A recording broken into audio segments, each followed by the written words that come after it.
The overturning of Roe v. Wade was an enormous moment in our history, and the full impact of this probably won't be understood for a very long time.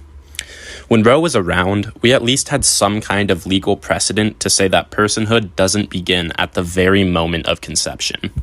Now that Roe is gone, we all get to figure out together the legal implications of pretending that an embryo is a full human being. And here's the part where we arrive at the elephant in the room. Last week, the Alabama Supreme Court ruled that an embryo is legally equivalent to a child. The details of this case don't matter too much, but basically a couple sued for the wrongful death of a child when, while pursuing IVF treatment, their embryo was destroyed by some dumbass who dropped it. The Alabama state law regarding wrongful death of a child applies to a child at any stage of pregnancy, according to both the wording of the law and this case. So as far as I can tell, there's no reason why a sperm and an egg who have just made contact shouldn't be considered a child by the law.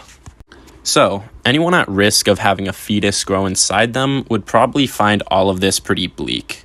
Everyone agrees that a child is a person, so if a freshly conceived embryo is a child, it should logically then be seen as a full person, equal to whoever is carrying it.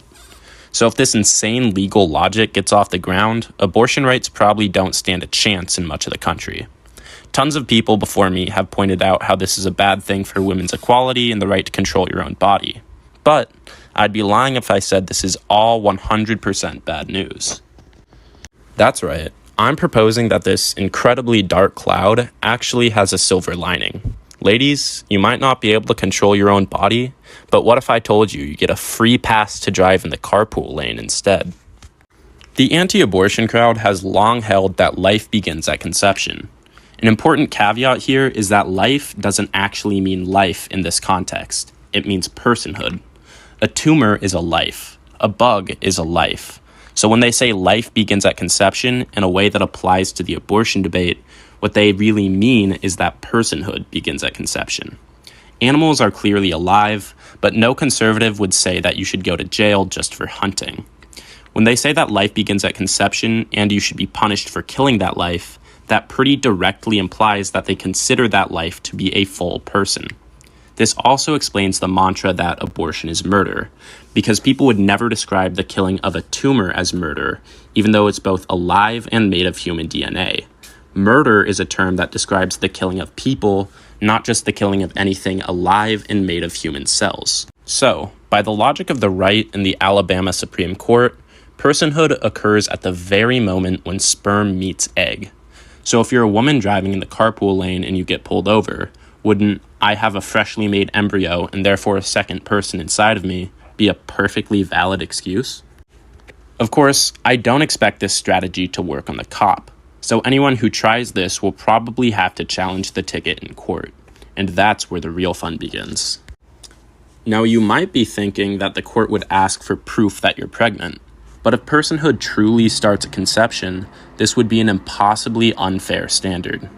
I don't know of any way to test for pregnancy before at least a few weeks in. So by Alabama's logic, there will have been a second person present for weeks before you could even prove their existence. So you could easily just say that the pregnancy is too early to be detectable. You might just say that the court could ask you to provide a positive pregnancy test a couple weeks later. But there's a pretty substantial issue with that. About half of fertilized eggs fail to implant in the uterus, and the likelihood of that happening varies a lot from womb to womb. So it then seems pretty unreasonable to ask for any proof of this supposed person. You could simply argue that the person inside of you tragically died, and that the corpse is too small to be visible to the naked eye, and is therefore impossible to locate. So there's absolutely no way to provide proof that this person ever existed. However, the Alabama Supreme Court in the right would still hold that this was a person, and therefore they should be legally recognized as such. This way, it could be said that in the eyes of the law, millions of people die every year without ever producing any verifiable evidence that they lived or even existed in the first place. But if we hold strong that personhood begins at conception, this should mean absolutely nothing in terms of law or ethics. So, if proving that the child exists is an unfair burden, it seems like the only question in this case is if the woman could reasonably believe that conception recently occurred.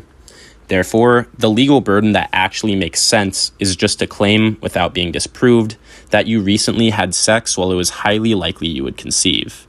And since the standard for a criminal conviction is beyond a reasonable doubt, it should be the case that you cannot convict a woman for driving alone in the carpool lane unless it is proved that she did not recently conceive a pregnancy.